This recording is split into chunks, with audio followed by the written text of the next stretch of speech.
অ্যাকাউন্টে টাকা পাঠাই দিবে। আসসালামু আলাইকুম রহমতুল্লাহ। আজকে আমি কথা বলবো যে আপনি সৌদি আরবে কখনো যদি গাড়ি অ্যাক্সিডেন্টের সম্মুখীন হন তাহলে কি করবেন। কারণ যে এখন নতুন রুলস তৈরি হয়েছে। প্রথমত আগে কোনো অ্যাক্সিডেন্ট সংঘটিত হলে আপনি যে পুলিশের নাম্বার ছিল, ট্রাফিক পুলিশের, ওই নাম্বারে কল করলে পুলিশ আসতো এবং সরাসরি সে এই বিষয়টা দেখে মিটমাট করতো। কিন্তু বর্তমানে তারা নতুন রুলস তৈরি করছে। যেহেতু অনেকগুলো অ্যাক্সিডেন্ট সংঘটিত হয় একই টাইমে, এতগুলা পুলিশ সব জায়গায় উপস্থিত হওয়া এটা তো আসলে সম্ভব না। তো এই জন্য তারা বিষয়টা করছে, অনলাইন ওয়েবসাইট খুলছে যেটার নাম নজম। আপনি কোনো একটা অ্যাক্সিডেন্টের সম্মুখীন হওয়ার পরে আপনি ক্রম ব্রাউজারে আপনার ফোন থেকে নজমে যাবেন। নজমে গিয়ে আপনি ওয়েবসাইটটা আসবে, সেখানে আপনি আপনার অ্যাপসার নাম্বার এবং অ্যাপসারের যে পাসওয়ার্ড এটা দিয়ে আপনি লগ ইন করবেন। লগ ইন করার পরে সেখানে নিউ রিপোর্ট অ্যাক্সিডেন্ট একটা অপশান থাকবে, ওইটা আপনি সিলেক্ট করবেন। ওইটা সিলেক্ট করার পরে গাড়ির ছবি তুলতে হবে, আপনার ড্রাইভিং লাইসেন্সের ছবি তুলতে হবে, রেজিস্ট্রেশন কার্ডের ছবি তুলতে হবে এবং পুরো গাড়ির চারপাশে 4টা ছবি তুলতে হবে। অ্যাক্সিডেন্ট যে গাড়ির ড্যামেজ হয়েছে ওইটার ছবি তুলতে হবে এবং যে গাড়ির সাথে অ্যাক্সিডেন্ট হয়েছে ওই গাড়িটারও ছবি তুলতে হবে।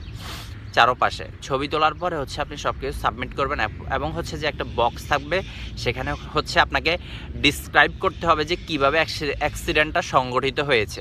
আপনি যখন সেখানে আপনার মনের ভাষায় সেটা ডিসক্রাইব করে সাবমিট করবেন। এবং একটা গুরুত্বপূর্ণ বিষয় অ্যাক্সিডেন্ট যে সংঘটিত হয়েছে 2টা গাড়ির মাঝে অথবা 3টা গাড়ির মাঝে অ্যাট এ টাইমে 2 জন অথবা 3 জনেই এরকমভাবে অ্যাপ্লাই করতে হবে। কারণ 2 জনেরই অ্যাক্সিডেন্ট নাম্বার সেম হতে হবে। তখন অ্যাপ্লাই করার 10 মিনিটের মধ্যে তারা এটাকে যাচাই বাছাই করবে। এরপরে তারা আপনাকে কল করবে। কল করার পরে আপনার থেকে, আপনি যদি নির্দোষ হন, আপনার যদি দোষ না থাকে তাহলে আপনাকে কল করবে। কল করার পর আপনাকে জিজ্ঞাসা করবে যে কীভাবে হয়েছিল, আপনি বলবেন। এরপর অপর ব্যক্তি যখন থাকবে আপনাকে বলবে তার কাছে ফোন দিতে, আপনি তাকে ফোন দিতে হবে।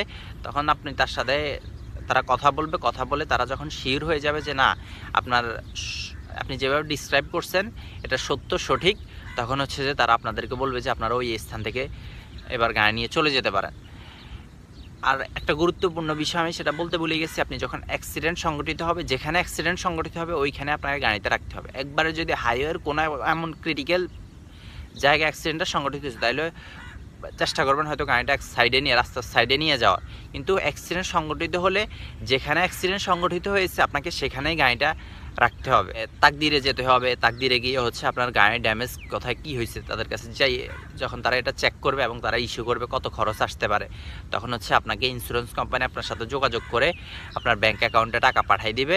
আপনি দুইভাবে, আপনি কি গাড়ি ঠিক করে নিতে চাচ্ছেন না টাকাটা ক্যাশ নিয়ে আপনি নিজে গাড়িটা ঠিক করবেন। যদি আপনি নিজে ঠিক করতে চান তাহলে আপনার ব্যাঙ্ক অ্যাকাউন্ট দিলে তারা আপনার ব্যাঙ্ক অ্যাকাউন্টে টাকা সেন্ড করে দিবে। এরপর আপনি কোথায় ঠিক করবেন ওটা আপনার উপর ডিপেন্ড করবে। এটাই পুরো প্রসেস এবং খুবই ইজি করে দিছে, কোনো কাপজাপের বিষয় নাই। শুধু যে আপনি বিষয়গুলো বুঝতে পারলেই আপনার জন্য সহজ।